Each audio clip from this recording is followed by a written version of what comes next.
Tymoteusz Zych. Jestem koordynatorem nowego think tanku Logos. To Ladies and gentlemen, my name is Tymoteusz Zych, and I am the coordinator of the new think tank Logos.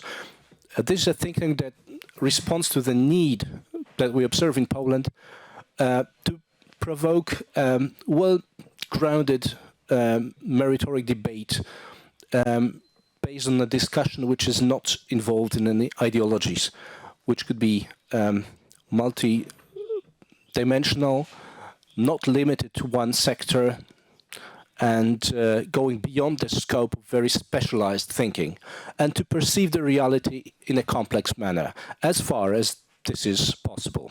That's why in Logos we have experts representing many different fields, from healthcare to energy policy, environment, agriculture, city policy,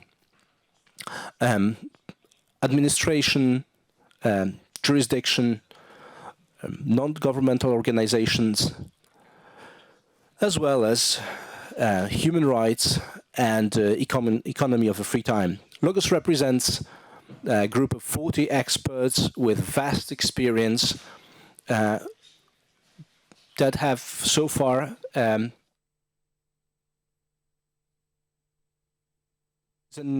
international organization going far beyond the scope of the Polish public debate.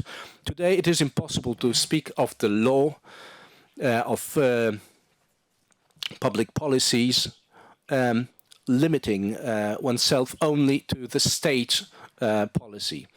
A great part of Polish acts of law are created in the institutions of the European Union or at other forms of international collaboration. That's why we have invited experts from the following countries as Belgium, Spain, Italy, Ukraine, Hungary, or the United States.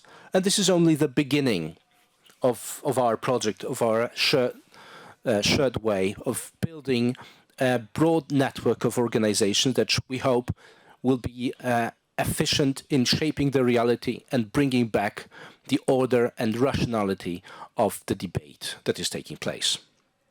The activity of our think tank is being inaugurated with a report of the state of the country. This is a document that discusses in a complex manner the necessary multi-dimensional transformation that our country is going to undergo in all of the sectors and fields I have just mentioned a moment ago. The report discusses 9 crucial problems that will be presented in a very brief manner.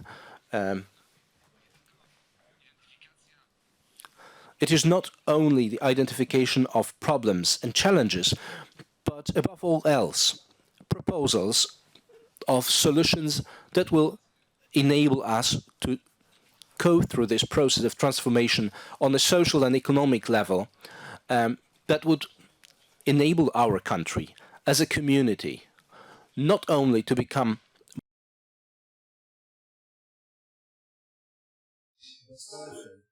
to improve the standard of life of an everyday, of an average person. I would also like to is an institution that is going not only to limit itself to analytical work, but also providing legal support in precedent issues, shaping the way jurisdiction is being applied and the law is understood by lawyers, by judges, and the public opinion.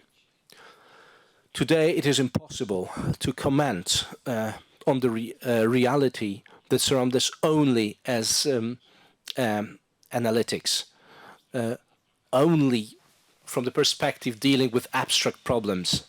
That's why Logos is an institute that would provide real help to real people. So I'd like to begin by asking our expert in digital policy, ex-minister in the Slovenian government and the Secretary of the European Union, Professor Žiga Turk, who will be responsible for the problem of digital policy and European integration in the Logos Institute. Turk, the floor is yours.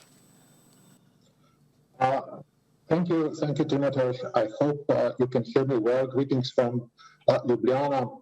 My core profession is actually design communication, and I usually begin such introduction that like paper and print caused a major revolution. Paper and print 500 years ago, first in business, in engineering, and then how people live, how they work together, and finally how they communicate, and what kind of political systems they choose. And democracies, as we know them, have been designed around paper-based communication with newspapers and editors. It was also based on a belief that there is an authority higher than the political majority. And both of these assumptions are now gone. We feel that we can set any rules for ourselves as long as there is a big enough majority for them. Even declarations on human rights are not safe from modification, expansion, reinterpretation, and thus diluting their original intent. But this is the topic, I think, of other colleagues in the Logos. The problem is digital here for me. It disrupted, destroyed the hierarchies that have been established in the paper and analog and electronic space. These hierarchies in a democracy were meritocratic. Smarter, wiser people had more voice. There was quality control of the public space by the editors, and this public space then fed into political space, where you would also have positive selection, tradition, and longevity of political parties. Indeed, in democracy, one man has had one vote, but not every man had a newspaper. Now, with the digital media, hierarchies and quality controls are gone. More information is available to more people, also more contacts, more ideas, and people need to be smarter who they trust, what they believe, information and disinformation. Now, some believe that this explosion of the possibilities should be handled by the suppression of the freedom of expression. There are ideas around that the internet companies would do the censorship that the governments are not allowed to do. I believe this is the wrong answer. The key element in our democracies is that they are deliberative democracies. There's a competition of ideas. Truth is established in a discussion, not by an authority and not by censors. There are other attempts to establish new hierarchies, new guardians of space of ideas. The large monopolistic internet companies are in a position to silence people, to promote some ideas, suppress other ideas, even to nudge elections, and this is unacceptable. Some kind of negative legislation is needed that will limit those companies in how they limit the ideas in the public square. The alternative is that private companies would establish the kind of dystopia. Imagine not so much in Orwell's 1984, but much more so in Huxley's Brave New World. The Central European countries and Eastern European countries are well positioned to be the voice for the freedom of expression on the internet and the free debate. They have no national champions to defend, and perhaps even more importantly, since they have this experience of totalitarianism, they can see early signs of re-emergence of this totalitarianism in the digital space. And I hope to make a contribution against these attempts in this community that you're setting up today.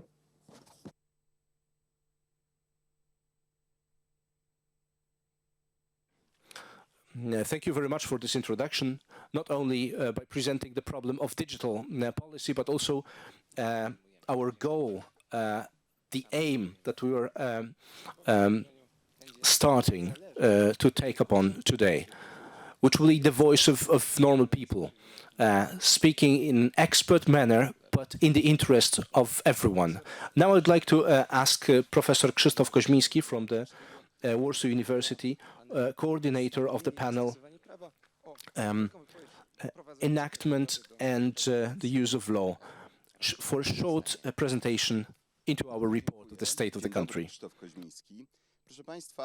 Thank you very much. Welcome everyone.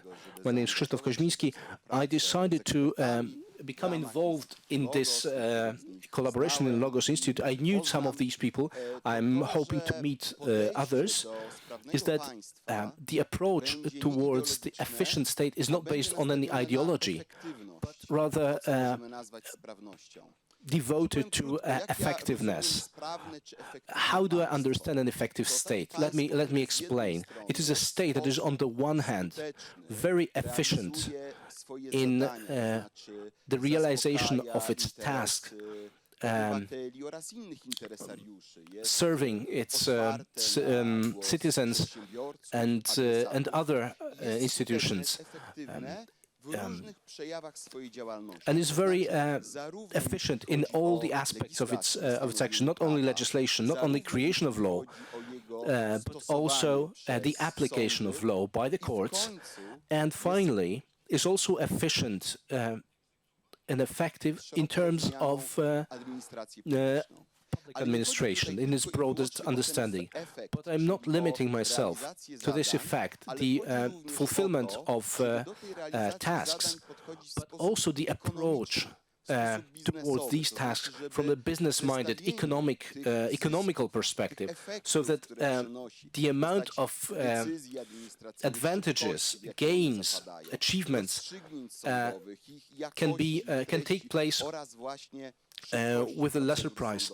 The swiftness of legal perspective, so that it's proportional towards the input, the engagement effort devoted to these goals. What I want to say is that I believe we've seen in the works on this report that I'm not the only one among the experts of the Logos Institute, that when we look at the current state of Poland, we can see on the one hand that there are spheres which, as some people say, this libertarian language, deregulated, but there are also, on the other hand, such spheres in the Polish state wherein we would actually need a little bit more of the state involvement. We have not enough officials. Procedures are too broad, not detailed enough. There is too much work and too few people. That's why, within the context of this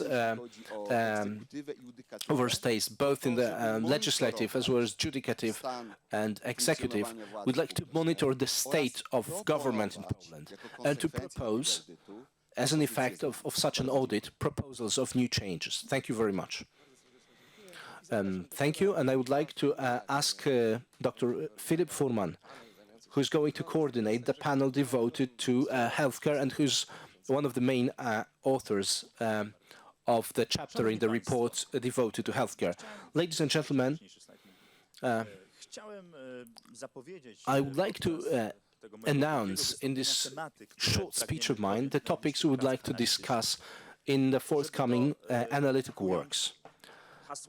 So just to call them briefly, better finances in healthcare, better staff, better conditions of work, better communication and the position of a patient in the system, promoting health, especially in terms of the medicine of lifestyle.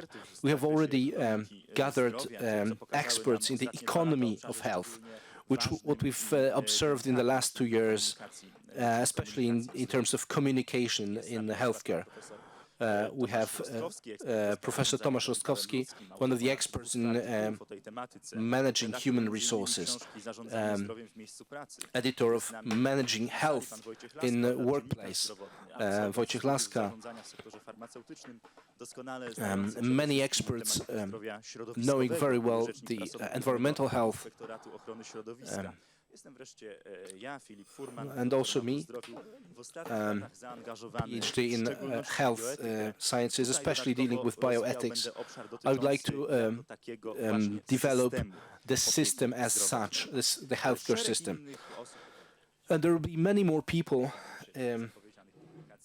working with us on different topics. In the report we are presenting today, we have gathered numerous people, numerous analysis that we have known for some time, in certain cases, that provide us with a broader look on the Polish healthcare system. We have set, there are many people here, so we only have 3 to 5 minutes to discuss each panel. So I'm presenting it very briefly. Insufficient funding, which is the break this problem in the Polish healthcare so far.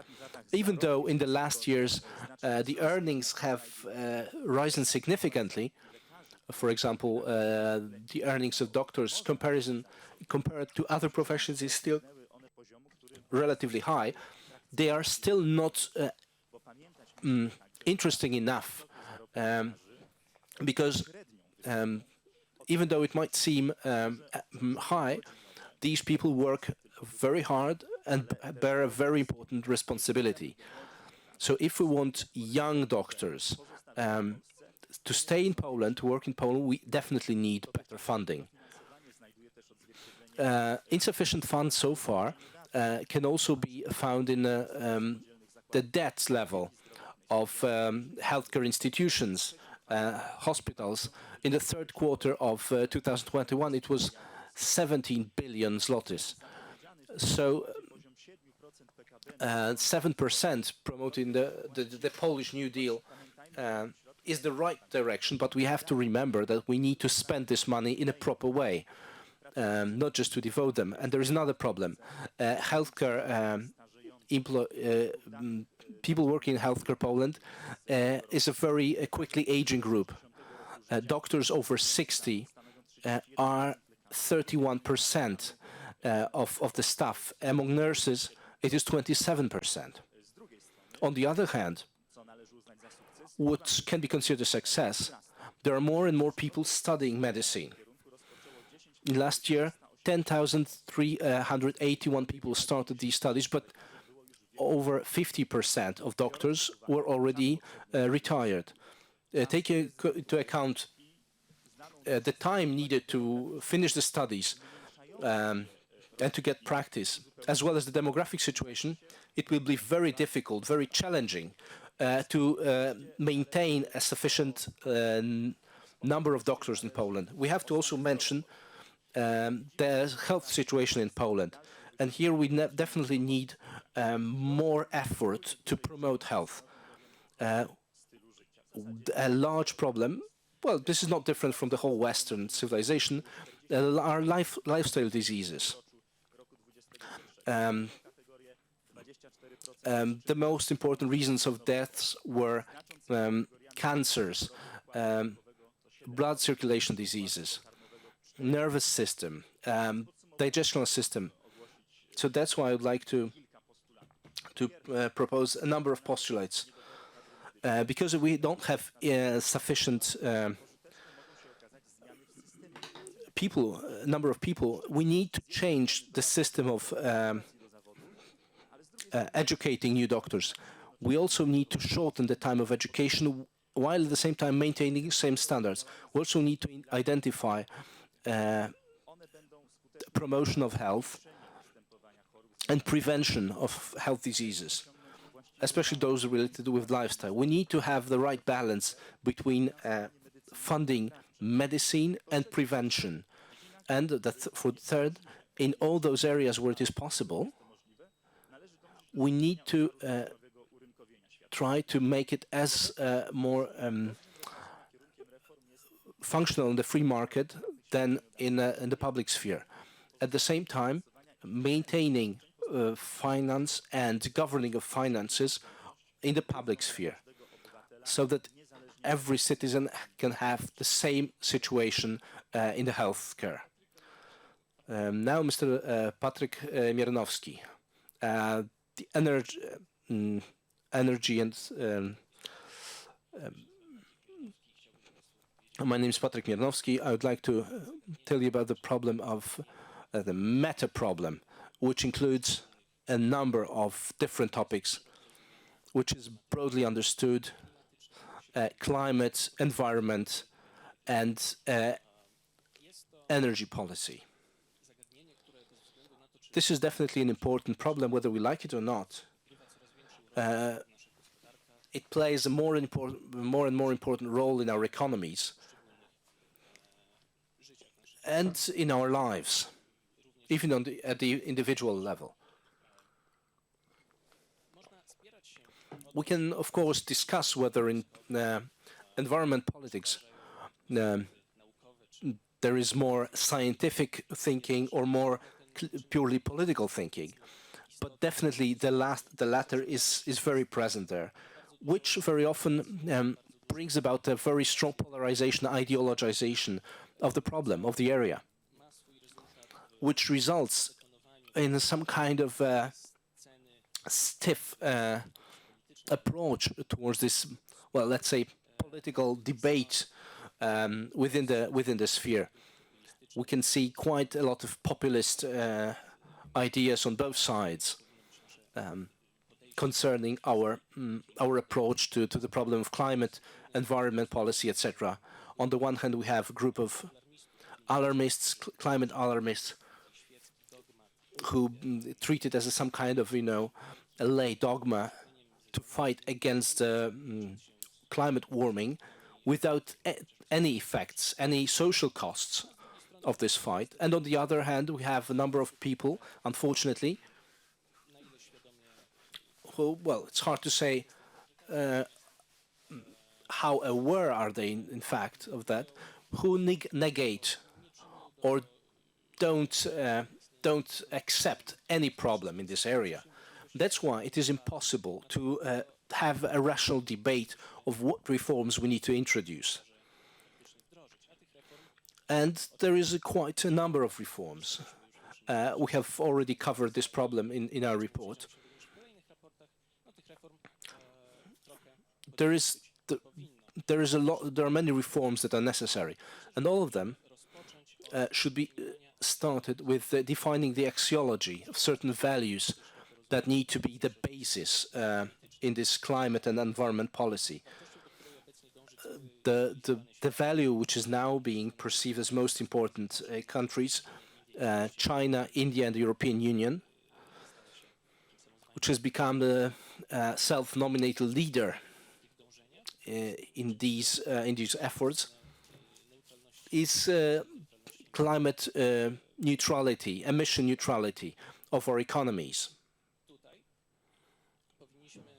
And we should consider here whether, in fact, the solutions proposed by the European Union, which have the greatest influence on Poland as a member state of the EU, or other, like the European Green Deal and Fit for 55 legislation, these solutions proposed by the European Union, are they indeed worthy of the costs they will bring about? The costs related with the very revolutionary, very quick restructurization of economies, and especially the energy sector. I believe we should have a look at certain reforms, certain postulates.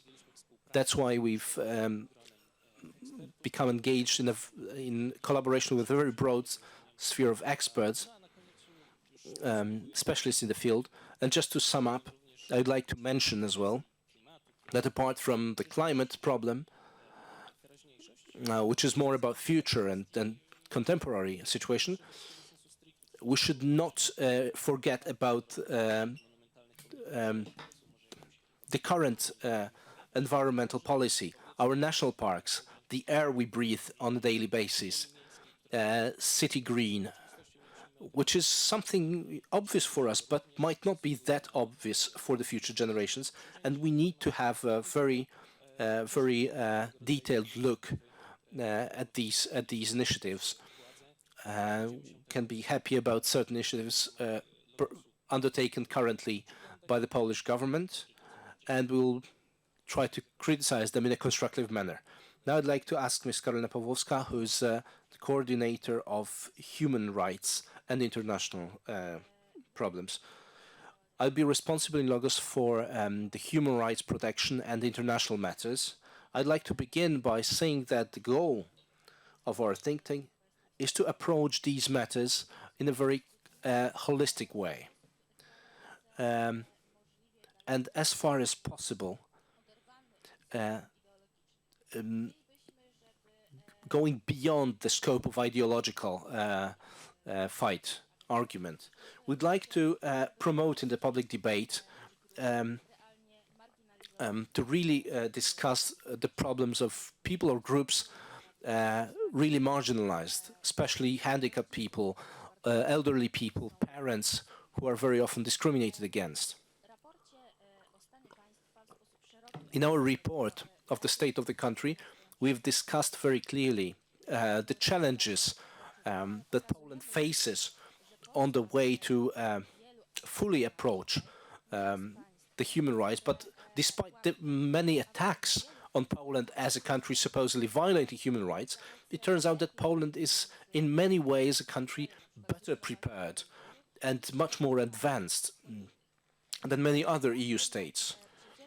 But before going into details, before going to the statistics concerning human rights situation in Poland, I would like to briefly discuss how are we going to approach these ideas in our work, know these expertise and our analysis. What we want to focus on in our activity is the approach to human rights based on the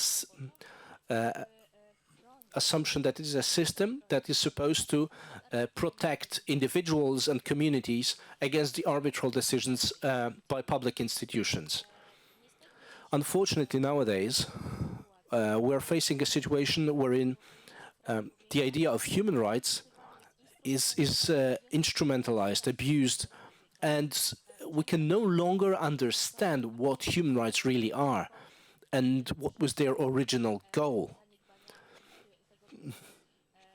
They are supposed to protect us against this instrumentalization I have just mentioned. That's why in Logos we'd like to deal with this classic approach to human rights and like to treat it as our foundational element to discuss the real necessities and the real problems of discriminated groups.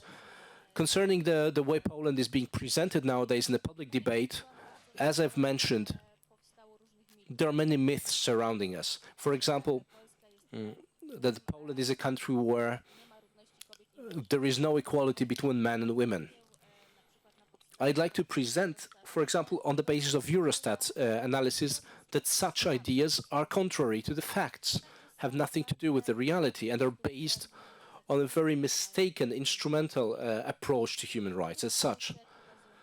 As we can see by, as Eurostat data shows, Poland is one of the leaders as far as the percentage of women on management posts. And Eurostat also shows that Poland has the lowest payment gap between men and women. Poland is also attacked as a country which is being against minorities, especially religious or sexual minorities.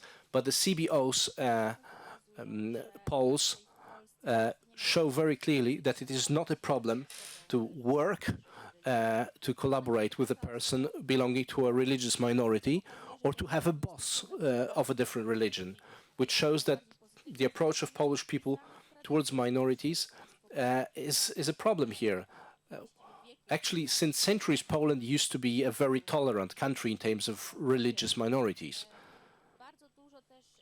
A lot is spoken, especially in the resolution of the European Parliament, supposed discrimination, intolerance towards sexual minorities.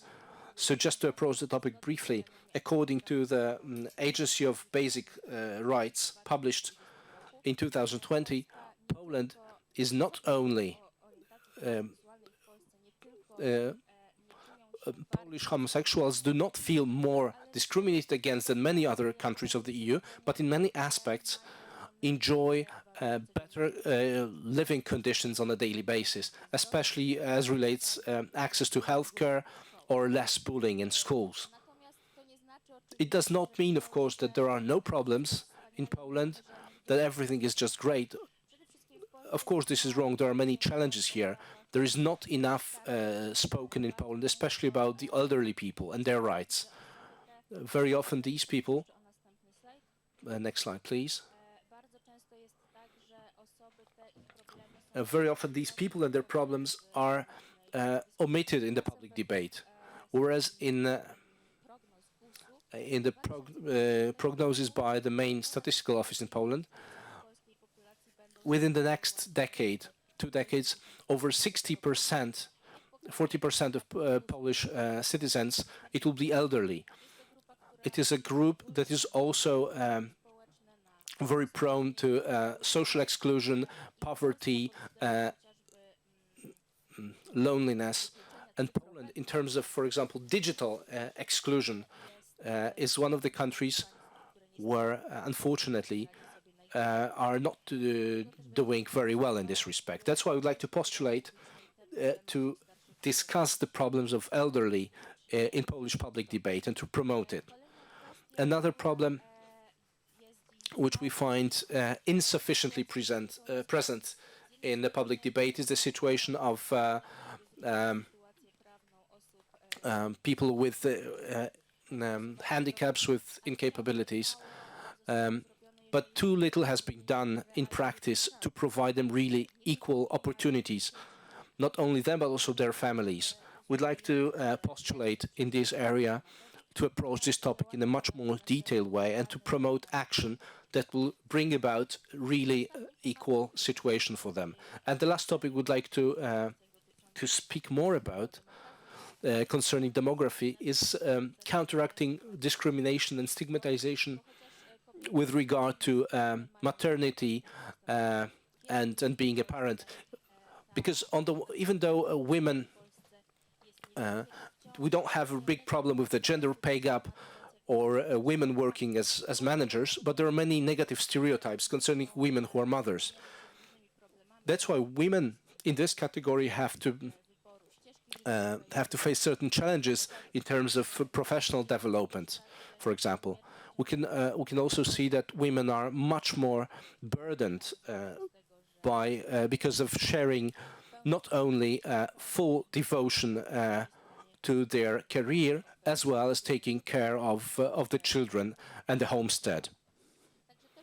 That's why all these problems will be discussed in our expertise, in our analysis, and as I said briefly, we'd like to approach them in as holistically as possible. Thank you very much for your attention.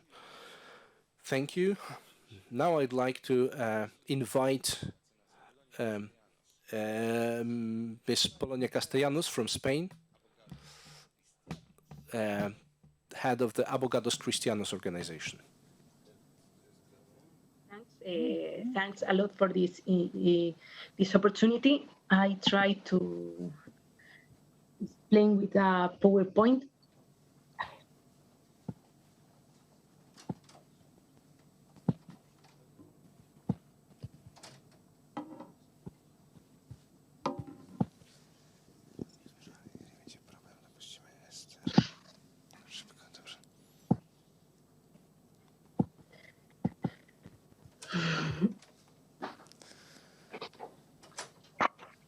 Can you see the PowerPoint?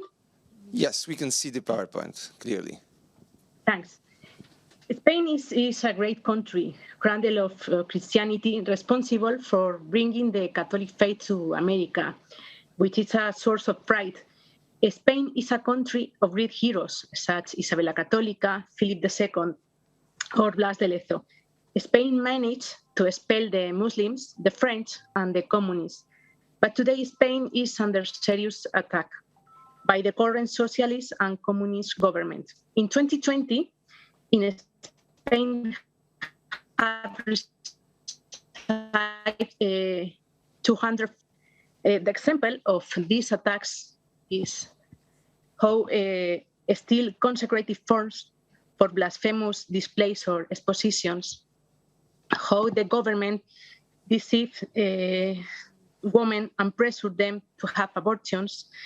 The government also throw cruces. This is the Cruz de Aguilar de la Frontera in Andalucía, Córdoba. Also, the government approved the euthanasia, in which a person can be killed even if they don't ask for it. Also, the government tried to impose LGBT ideology on children as young as 11 years by explicitly teaching them how to practice sodomy. Also, the government put illegal gay lobby flags, and the government desecrate churches and prohibit and evict masses. From Christian lawyers, we defend life, the sanctity of the life, family, and religious freedom by filing lawsuits against every attack. Most of the judicial system in Spain is corrupt, but little by little we achieve great victories because Spain is also a marriage land, which gives us a strength to continue fighting. We succeed we have some wins, very, very difficult victories. But for example, we succeed in condemning the Femen, you know, the lobby called Femen, for desecrating the Almudena Cathedral, la Catedral de la Almudena de Madrid. Also, we succeed in sanctioning 29 abortion centers for misleading advertising. Also, we succeed in sanctioning Planned Parenthood in Spain. Also, we achieve in living bans on attending mass during the pandemic. The pandemic is very difficult in Spain. Also, we got gay lobby banners removed for the town halls, and we succeed in removing sex guides that only wanted to pervert our children. We managed also to stop crosses being thrown away, and we managed to condemn blasphemous processions. We know that this battle we have in Spain is the same battle that Christians have in the rest of the world, in Poland also. And it's the historical battle of the good against the evil. So we think we must coordinate and fight together. I want to end with a message of hope, because as Santa Teresa de Jesus said, he who has God lacks nothing. We have God, we have the Virgin Mary, so we cannot give up. And as you know, non nobis domine, non nobis et nomine tuo da gloriam. Thanks a lot. Sorry for my bad English. And muchísimas gracias y blessings for Spain.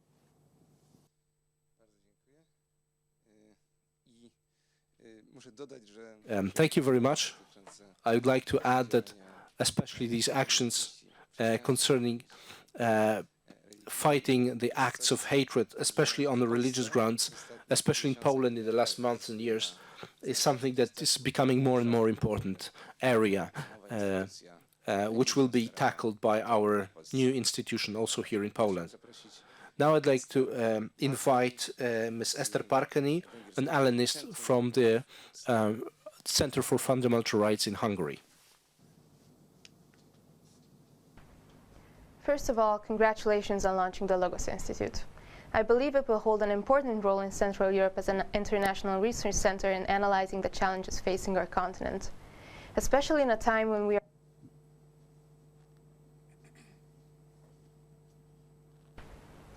First of all, congratulations on launching the Logos Institute.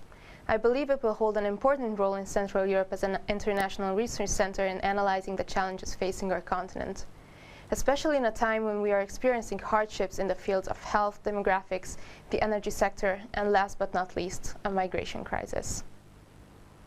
Let me start by saying this.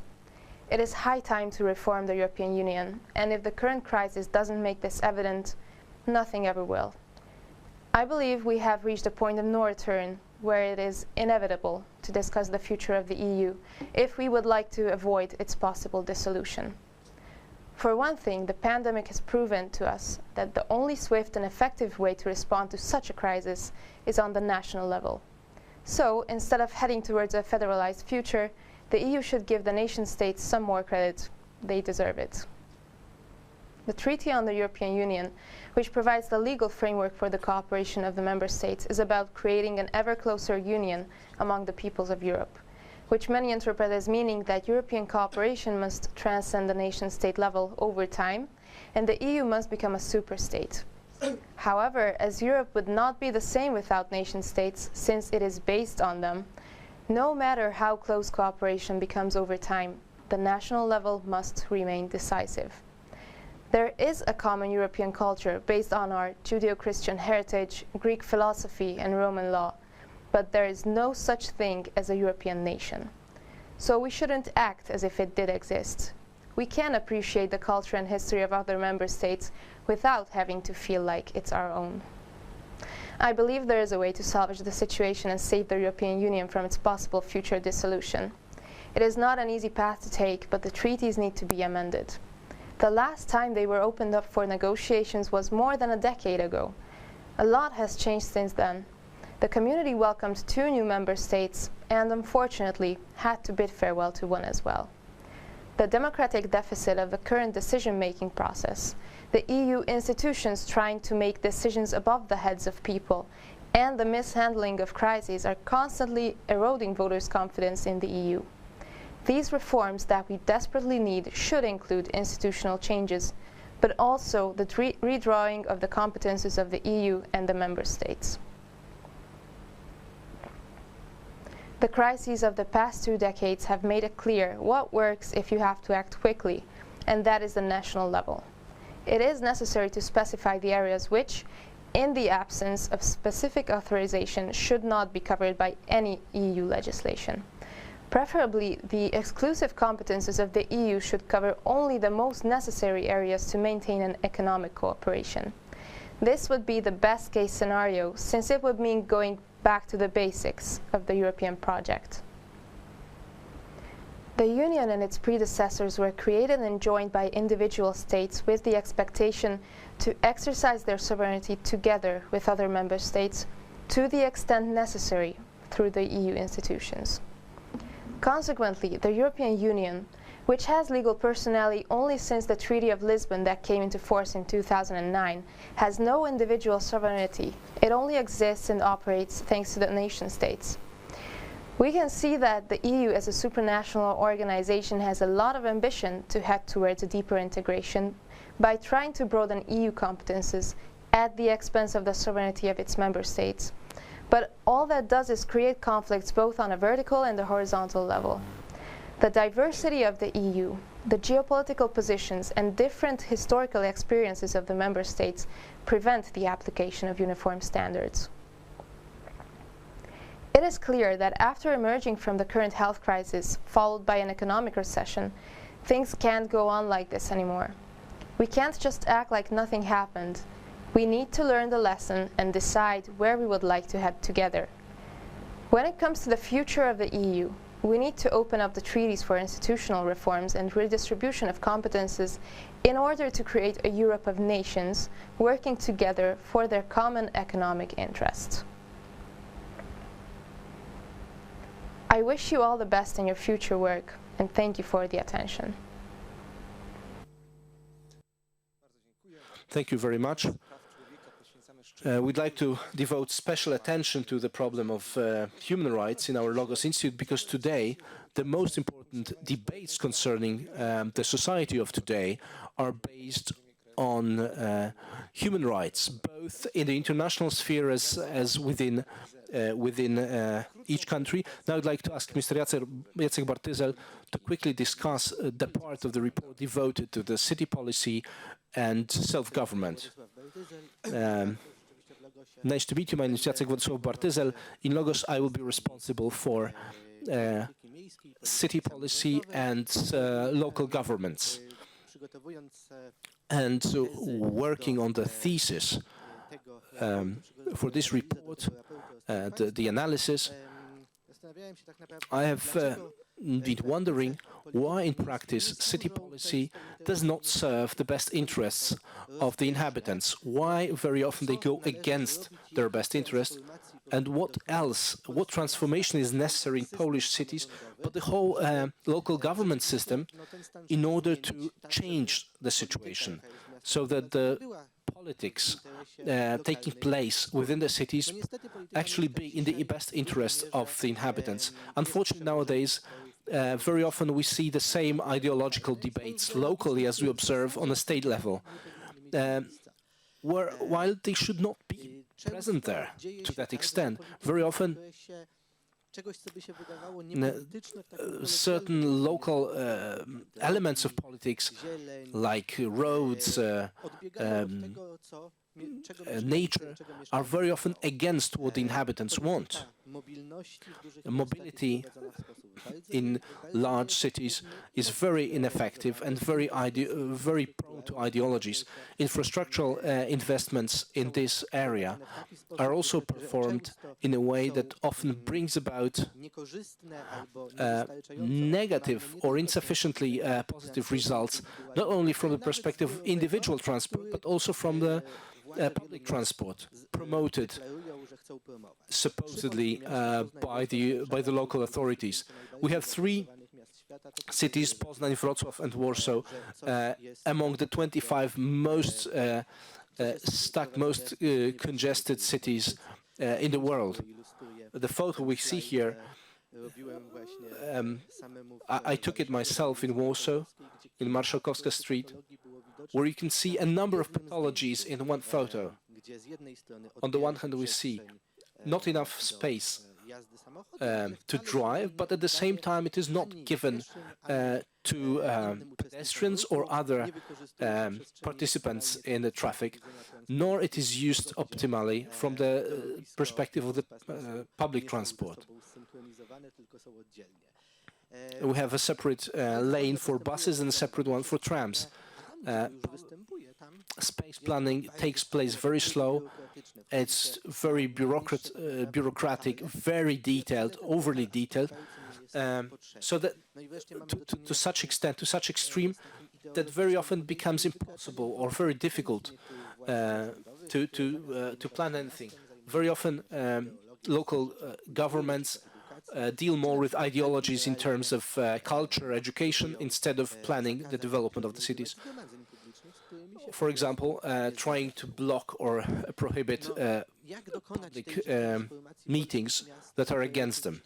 How can we bring about the transformation of Polish cities so that they serve real interest of the inhabitants? We need real participation of the local communities. We have local budgets, social consultations. They are very often just the fig leaf to prove for the city administration that, yeah, we've consulted but brought no results. There are systemic pathologies, for example, also in the sector of local budgets, citizen budget. Very often it is not the citizens that decide how it's going to be used, but the officials. And we have a great bureaucracy in the self-government, which is very harmful.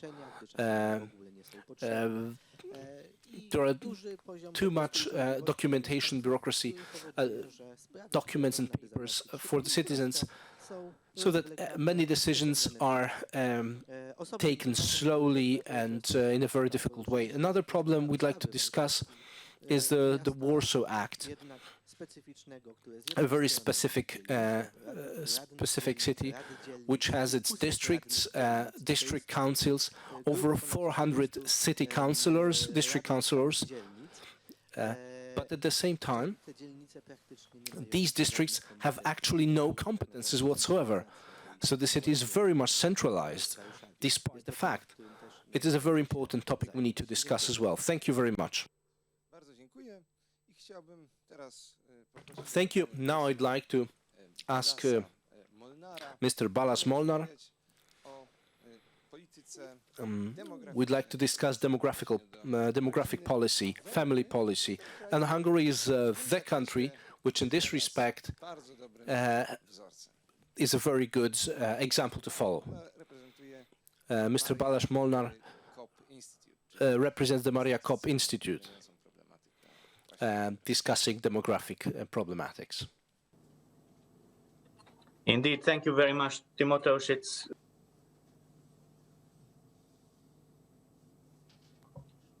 Thank you very much, Timoteusz. Dziękuję bardzo. It is great to see so many friends on the stage and also joining us online.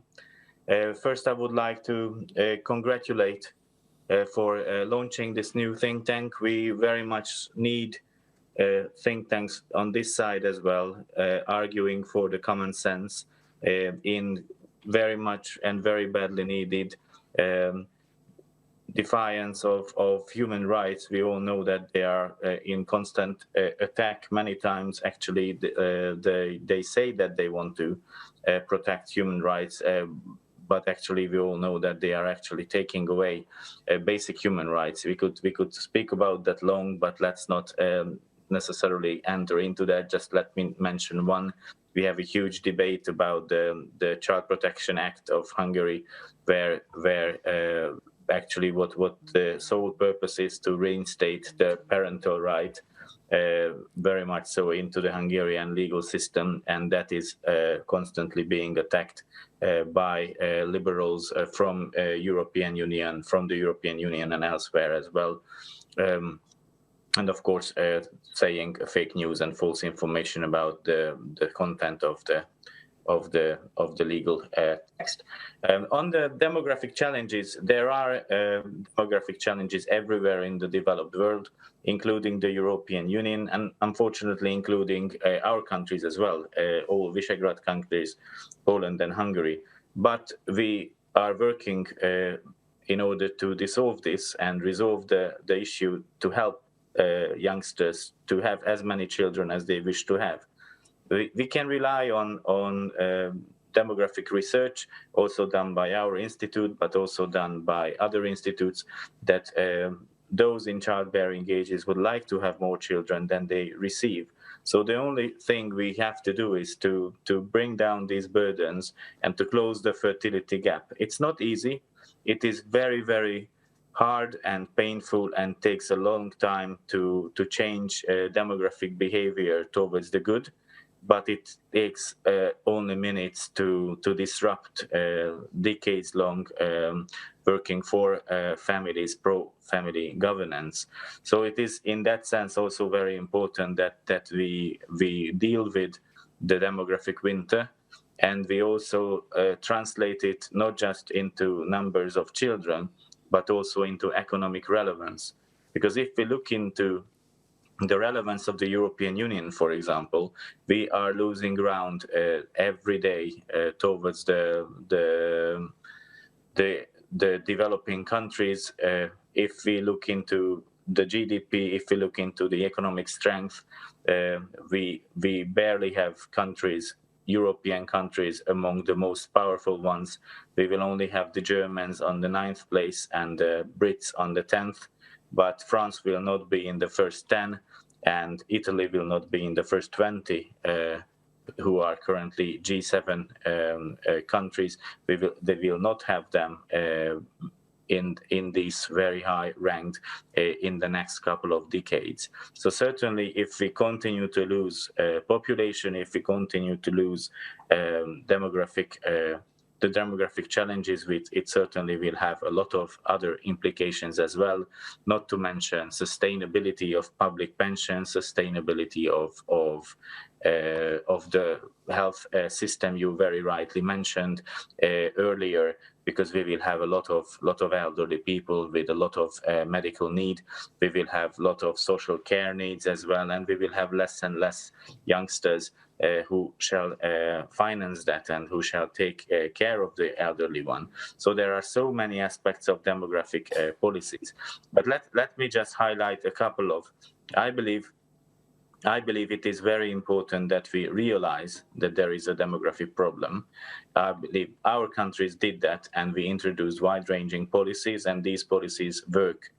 We also have to say that these policies work, and our demographic trends are moving towards the better, with the complete or nearly complete reliance on our own families. So we have growing numbers of birth and growing numbers of fertility, not because we have a huge mass migration into our countries. On the other hand, it is very important that we also face common challenges here in Central Europe, that we have a lot of youngsters, lot of young people, sometimes or most of them very highly qualified and often qualified on state funds by our countries, who are currently working in other European Union member states and in the UK. And we should all do our utmost to attract them back to the homeland, to Poland, to Hungary, to Slovenia, to Slovakia, and so on, to make them work for our countries. And family policy, extensive family policy, can be a good help for that, because we all know that when you have a second child, when you have a third child in Munich, for example, or in London, the cost of living will raise dramatically. So actually, there is a point of interference where we with good family policies can help them returning back. On the other hand, on the ideological level, Esther talked about that already. Let me mention just two very important issues.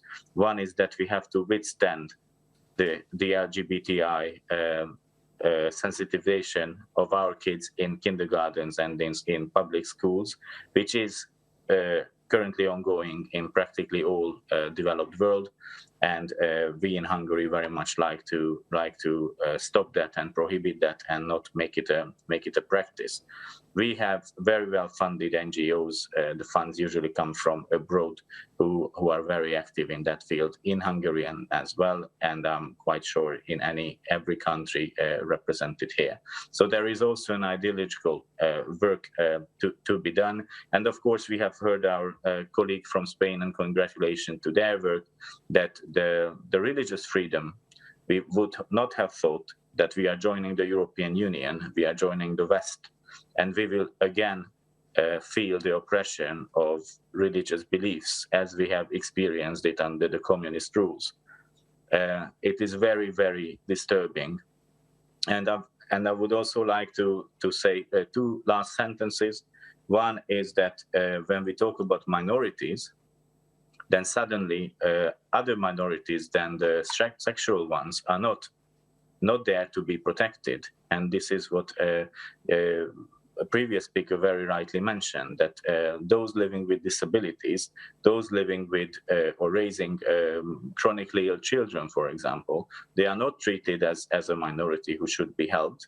But, for example, in the current pre-election debate of Hungary, they can be joked at, and the other political party supporters can be named as being handicapped, which is a big assault not just on the opposition or just on those who support the current government, but also on everyone who is living with disability. On the other hand, and we also have to be very careful, and we also have to be very vigilant on showing the positivities on living in a family, living in a large family. We all know that those who live in happy marriages and those who live in families have better health situation. They are not getting as chronically ill. They are not, especially men, they are not passing away with earlier ages. So there is again a very important way to promote the family life, the way to promote the desire to have as many children as Hungarians, Poles, Slovaks, Slovenes, and so on would like to have. This is something which is not popular in Western Europe, but we should not be afraid of what is popular elsewhere. But we should advocate for the way of life which we believe is something that needs promotion, and we all know that it will do good to our nations. And of course, we have a very strong cooperation between the Visegrad countries, and we can talk about Visegrad Plus always. We are very happy to have the Slovenes, Croats, Romanians, and so on board in several fields. I'm quite confident that with the joint forces of the joint forces of the Eastern European, Central European nations can indeed contribute to very strong nation states, very strong national parliaments, and then we can somehow counteract all this nonsense which is coming from the European Union, especially from the European Parliament, unfortunately. Thank you very much indeed, and good luck for the new think tank. Thank you. Thank you so much for your contribution. I'd like now to ask Ms. Krystyna Utaj-Różańska-Gorgolewska to present the panel devoted to culture. Good morning. All the topics that we have discussed so far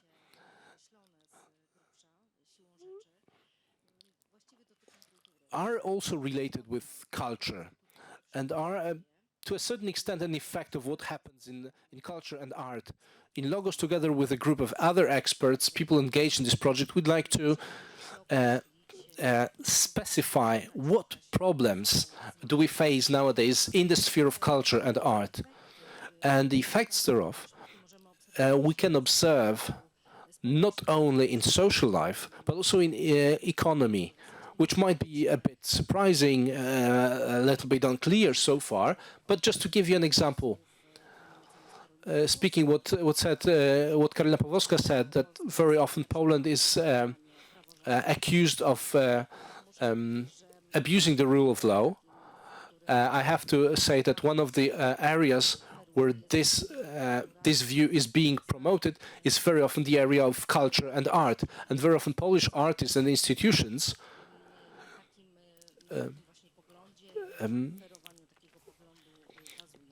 are based on promoting such views.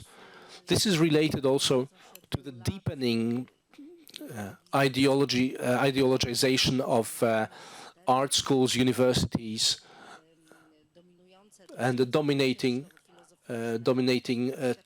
thought trends, liberal neo-Marxist ideas, and then it brings result in what is being presented in the galleries of art, in theater, in the cultural institutions.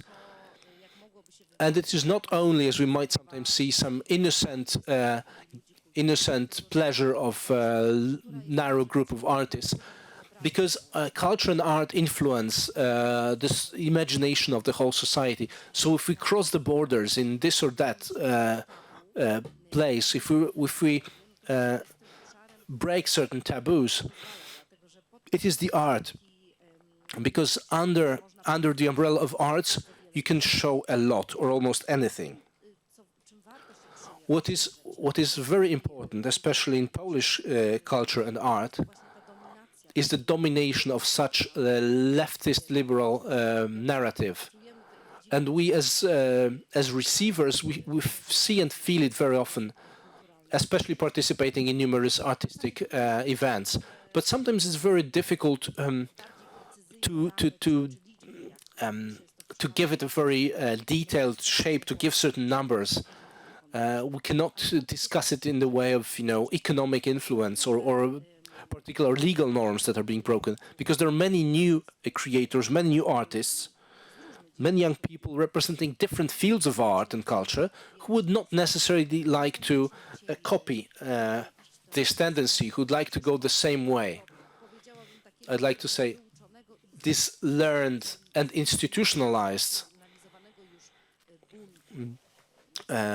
rebellion, for example, the feminist rebellion, which is just a small digression, a part of the Polish art is feminist art, which is constantly fighting against the so-called patriarchy, oppressive patriarchy, which we obviously know does not exist in Poland, but the artists dealing with it occupy prestigious posts at art universities and art schools, and there is a whole current mainstream art of this institutionalized revolution for young, ambitious creators who'd like to have an honest, a realistic look, also from the artistic perspective, at the reality that surrounds them, and take their voice in some creative manner. There is no space, actually.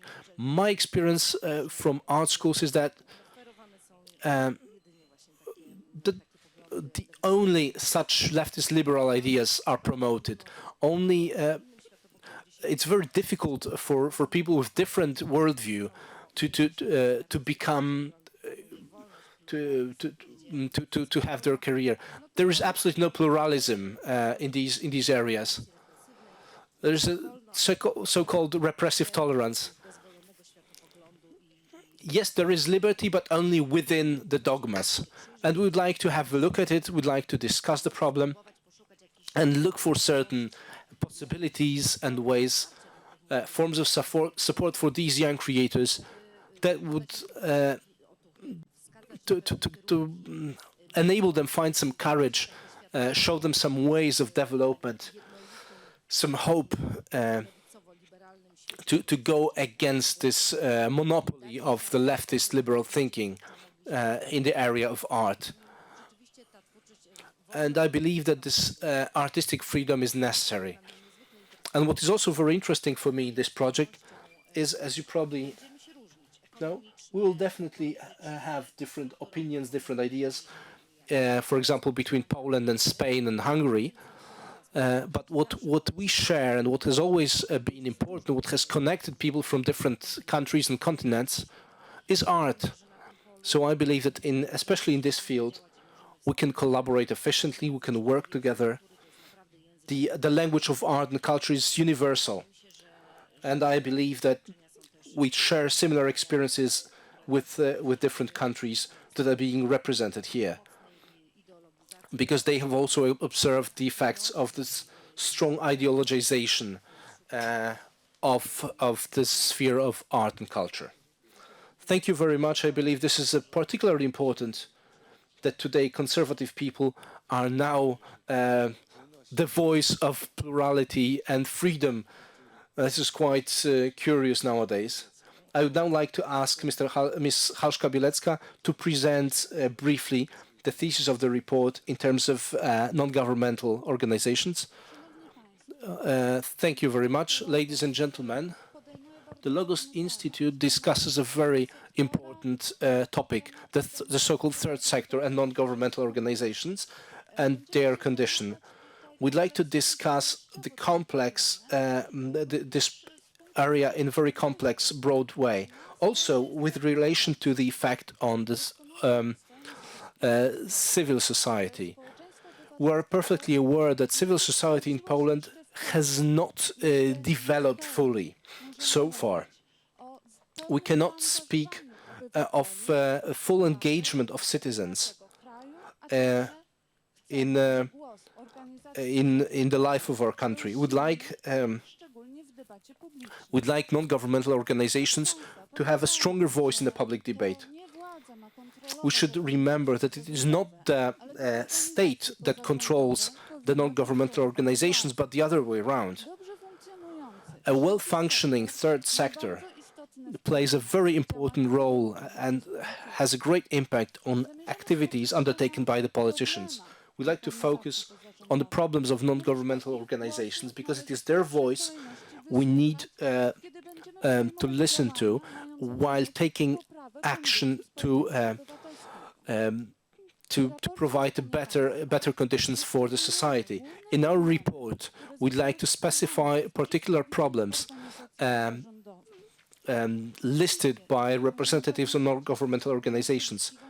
Problems with funding, lack of synergy in providing finance for their activities, lack of experts and volunteers, but also the situation of the problem, how grants are being obtained, how they are divided, how they should be diversified. We'd also like to focus on analyzing smaller organizations working locally, regionally. We're perfectly aware that their voice is not strong enough in shaping the strong civil society in Poland and in shaping strong regional units. We're wondering what changes are necessary in the third sector, what answers can we provide to these organizations concerning the problems they have mentioned. In our report on the state of the country, we have analyzed, for example, the current changes to the acts of law, planned and proposed changes, but also we'd like to point to aspects that have not been addressed so far. We believe it's positive that the threshold of financing in NGOs has been heightened, that enables to simplify the registration of costs and gains. But there are too many acts of law, too much legal chaos. For example, the code for non-governmental organizations. It is not very easy to understand the legal situation, the circumstances, the duties and obligations they have. We believe it's very positive to organize the National Institute for Freedom.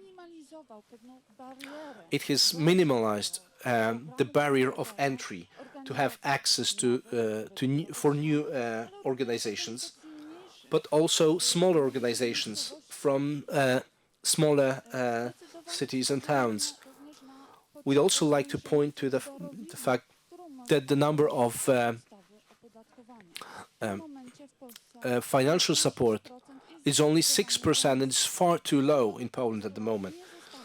But these postures have not been included so far.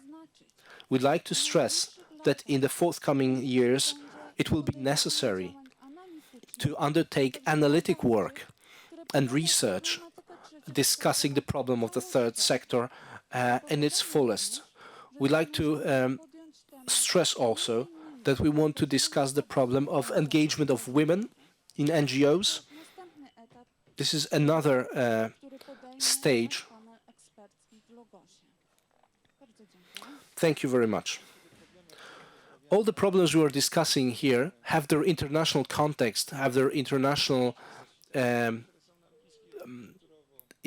impact. That's why we'd like to share them with other countries. I see that we are having some technical problem. So at the moment we can't have the guest we're planning to have. Now I'd like to ask Mr. Józef Ratajski to present the thesis of our report as concerns the economy of free time, which means sports and tourism. So I'd like to give you just a few numbers to begin with. I don't have data for 2021, but in 2020, Poland was visited by 51 million foreigners who left 27 billion zlotys in Poland. These were mostly people from Germany, Ukraine, and Great Britain. This huge number. I'm very happy that I'm the last to speak because tourism that I represent is very strongly related with what the previous speakers have spoken. It's hard to discuss tourism without having regard to climate, environment, health, because these millions of people having visited Poland have to deal with these circumstances, these structural conditions. But there is a lot to do still in this sector as well, and that's why that within Logos we'd like to discuss it. We need proper infrastructure and staff to work with these huge numbers. Because of the pandemics, we are facing a real problem. 91 schools, higher education institutions training people in tourism, but we don't have enough people working in tourism, in hotels, in travel agencies that will work on a daily basis. And the barrier, one of the most important barriers, is collaboration between schools and entrepreneurs in this sector. That's why we'd like to do what we do in this, our Council of Competence in this sector. In the scale of the whole Polish economy, there are 16 institutions like that, but they have no legal position. And that's why it is a challenge for all of us. that schools do not always offer the proper practical preparation for students, which is not only, of course, limited to tourism, but it's a problem faced by many other areas of life. Often we spoke about the health situation of the society,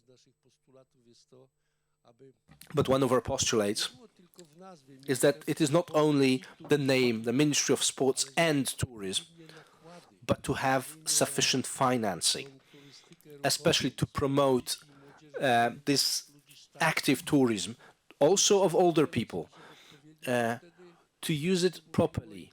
Because as my predecessors have spoken, a healthier society means less money needed for healthcare. This is one of our postulates. We need to promote active tourism, to have a new profile of prevention health problems by promoting sports and tourism. What is very important are these international matters. The best example is in the current situation under the pandemics. We'll have winter holidays in Warsaw, people want to go abroad, and now we have a situation in the whole Europe, which is absolutely absurd. If you read, you have to read in details what you have to do to go to Italy. I'm giving the example of Italy because if I want to go with a 12-year-old child, you have to have the third vaccination because otherwise you're not allowed to go there. That's why in the global scale, the scale of the European Union, it is necessary. I don't think that the pandemics will go away in a day or two. I think we'll have to live with it for a longer time. That's why we need to find solutions that in every EU country you have totally different rules of entry and exit, and the average person has a real problem to find their way around it. We don't know if going on the holidays you will be able to come back because we had changes introduced overnight. Also, the link between health and tourism and sports is very important in terms of educating the proper professionals. That's what we would like to discuss in Logos. Thank you. Thank you very much. Yes, this is also a problem that connects closely with the previously mentioned topic discussed by Jacek Bartyzel, the self-government, revitalization, city policy, as well as promoting certain regions that are suffering crisis. So in the end, I'd like to ask Mr. Piotr Spychalski to present the thesis of the report with regard to youth policy. This is the last topic that we are going to discuss today. Welcome everyone, my name is Piotr Spychalski. I would like to discuss briefly the basis of the proper youth policy that in our opinion should be included in all and every strategy discussing any projects dedicated to young people. Since my student times, I used to be active in many youth organizations, public relations, scientific circles, student business center club, etc. And we had many projects undertaken there with people of different ideologies, different viewpoints, different opinions.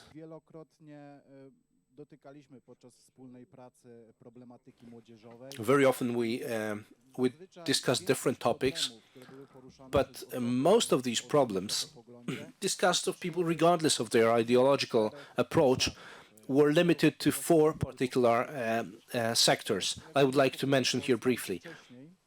May I ask for the previous slide, please?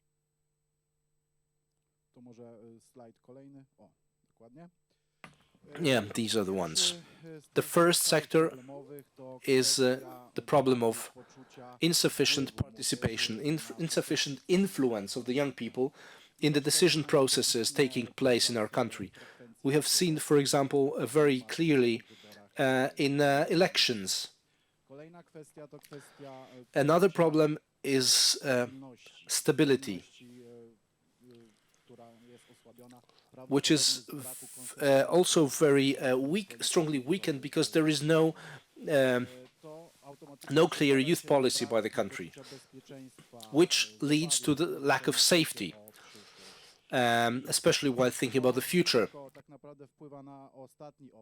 And all of this influences the last sector, and trust between the young people and the state.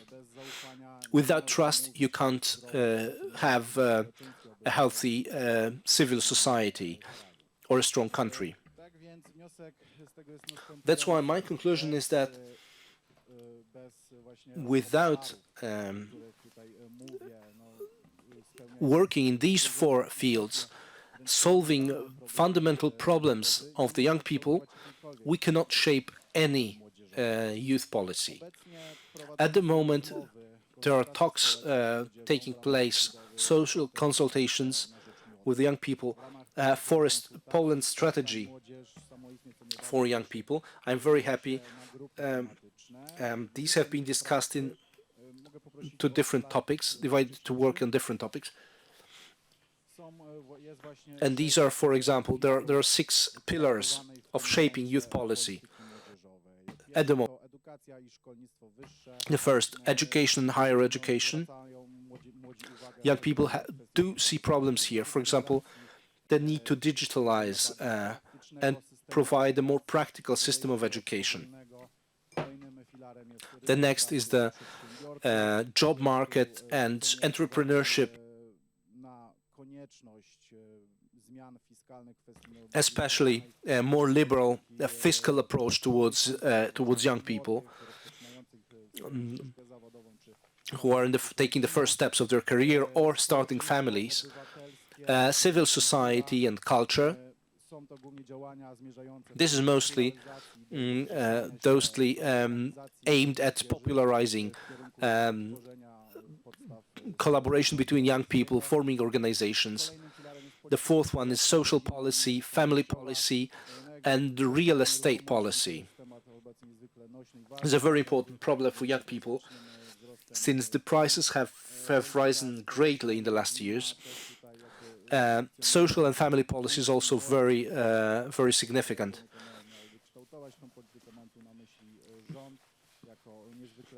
I believe this is a very important problem for the government in supporting young people. Health and sports, what we see nowadays, problems with obesity, overweight among young people, we can see it very clearly. The amount of sugars in highly processed foods, promoting slow food, this is necessary. So companies that would like to promote healthy food but cannot do it for certain reasons, cannot provide it on a large scale because of the costs. And finally, ecology and climate, a very important topic discussed by young people in many different discussions. They very often pay a lot of attention to these problems. That's why there is a lot to be done from the local governments to the central government in Poland. And whereas we can do little against the climate warming, but against destruction of the environment, there is definitely much to do, especially in terms of education and active policies, for example, dedicated to segregation of rubbish and better space management in the cities, fighting against too much concrete in the cities. That's why we believe this is very important in the strategy for young people. Thank you very much. I believe that it will be a very good idea to finish our conference with a speech by Ukrainian Deputy Sviatoslav Jurash, creator of the Intermarium group, with the participation of over the half of deputies in the Ukrainian parliament, which is very important because this discusses many topics on the international level with the countries that are closest to us geographically, culturally, especially in this difficult time for Ukraine.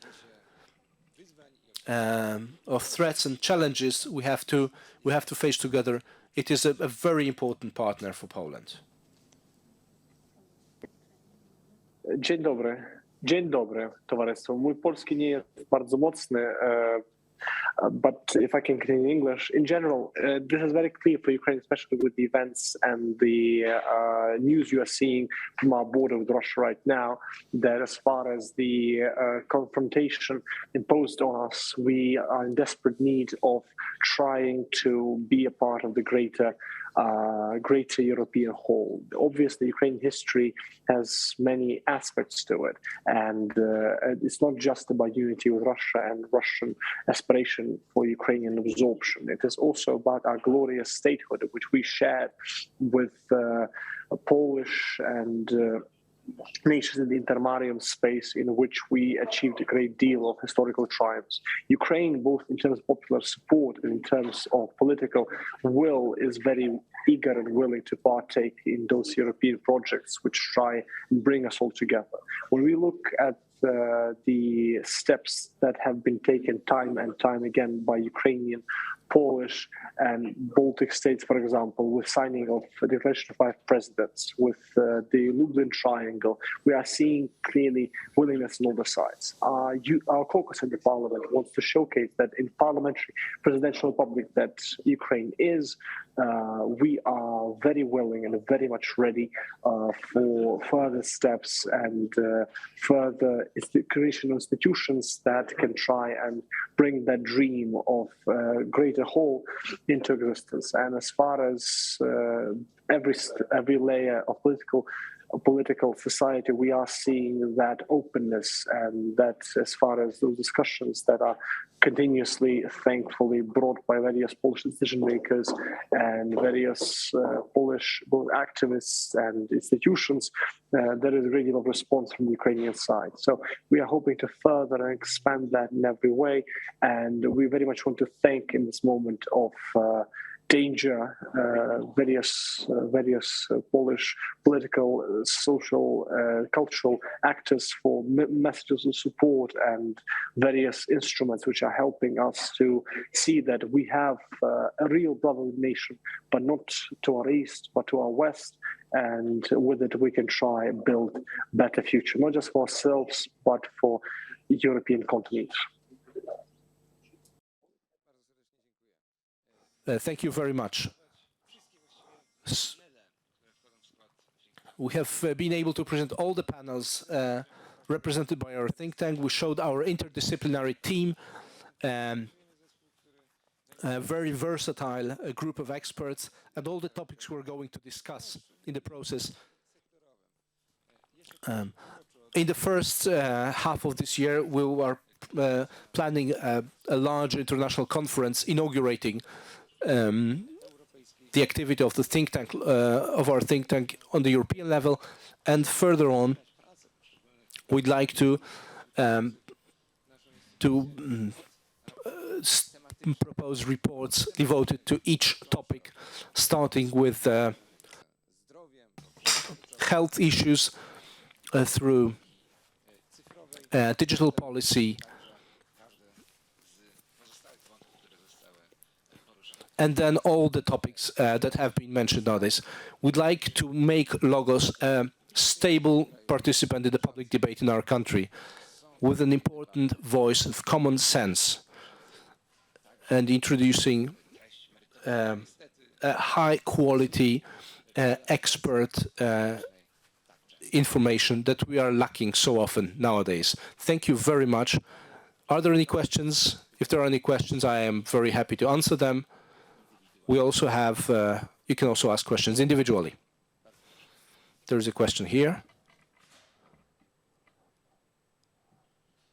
Let me just turn on the recording.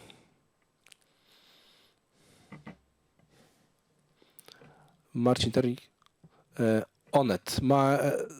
I have two questions. Once again, Marcin Terlik from ONET. I see some of you used to be related with the Ordo Juris Institute. I would like to ask, why have you left the previous institute? Mr. Zich has already discussed certain differences in the vision. May I ask about what were these particular differences, ideas, initiatives in order use that you didn't like? And the second question is, what are the current relations with the Ordo Iuris Institute? It's a very interesting question, of course. I believe the difference in the vision is simply the model of communication, which, in our opinion as a team, people now in the Logos think tank, which should be as least antagonistic as possible, and as far as possible based on meritoric arguments, which were always present in the Ordo Iuris Institute, which were always clearly seen, but not always this polarization, this strong polarization leads to a good debate and the achievement of the proper effects, which is very important for a think tank, to convince people, which is the main purpose a think tank should serve. And through strong polarization, it's impossible, it's very difficult. And sometimes, well, we have to accept to change our beliefs. This is the effect of discussion, right? We are not always right, obviously. Sometimes we should change our approaches. The second difference is that, as you can see, we are creating a team which is very broad, very interdisciplinary. We discussed various topics, a broad range of problems, not only human rights, which has been the domain of Ordo Iuris, but also other elements. This was also, that's why we decided a new institution is necessary to maintain this broader profile and to approach all these elements. Of course, the Logos Institute is very open to collaborate with other non-governmental organizations, including the Ordo Iuris, of course, obviously. It's no exception by no means. And of course, it might happen in the future that we will collaborate on a number of projects. We're definitely not against that. And the current relationships with the authorities of Ordo Iuris, I believe I have answered. We're very open to collaborate, especially those which have a similar goals, which share similar goals. According to the statute of Ordo Iuris, as far as I remember it at the moment, I used to be the vice president of that institution, used to promote, defend the Polish legal order, also as regards human rights.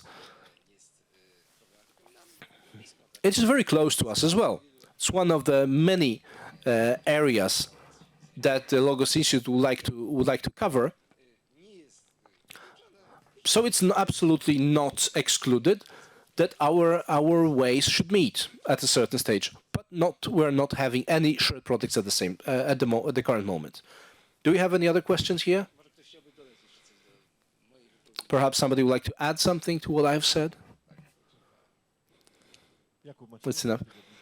Jakub Maciejewski, the Sieci Weekly. At least two of you used to be engaged in Collegium Intermarium. Could you tell us what's the future of collaboration with this university, and what are the plans regarding the Trimarium region, apart from the report and the guests that participated online?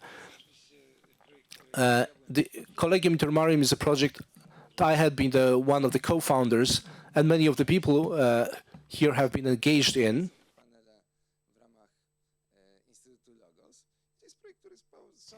And it is a project that will definitely develop.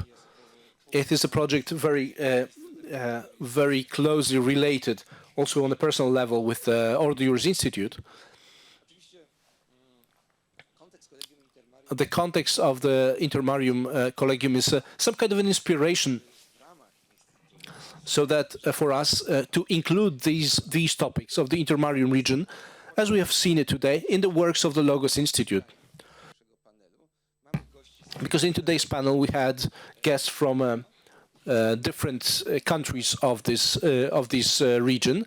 I'd like to integrate people wishing to collaborate on the basis of a certain shared values, shared history, and certain shared interests as well. We'd like the collaboration in the intermarium period to be closer and closer with time. I believe that from the Polish perspective, it's very strategically important. And what we can observe nowadays at the institutional level is definitely not necessary. So it's definitely an important initiative. This trimarium period in Poland plays an important role there, but there are not all the countries there.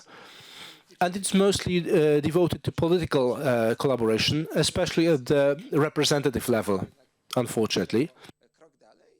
And we definitely need to go further to promote certain mechanisms that will allow for some kind of more grassroots collaboration, more institutionalized than before, and also more open to countries, those countries of the Central European Union, the countries that are not members of the EU, especially, and in the first place, Ukraine, which is our strategic partner,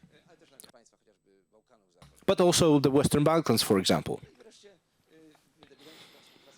And we believe that this collaboration should be more multidimensional, multifaceted than so far.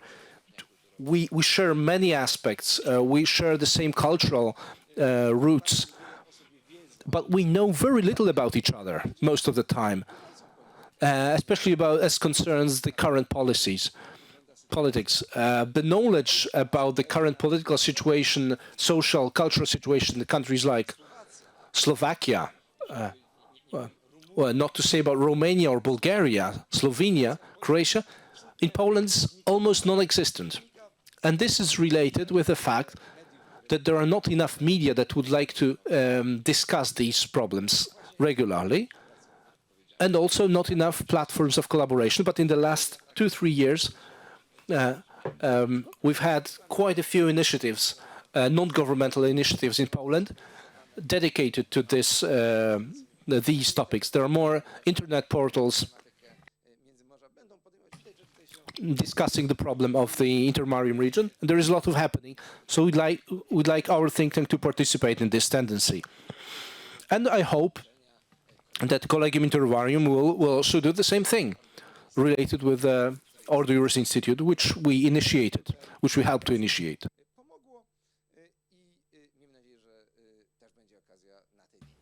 And we're, of course, open to collaborate with them as well. Any other questions here? If not, I would like to conclude our official part, and I'd like to invite you for the unofficial part of the conference. Thank you very much.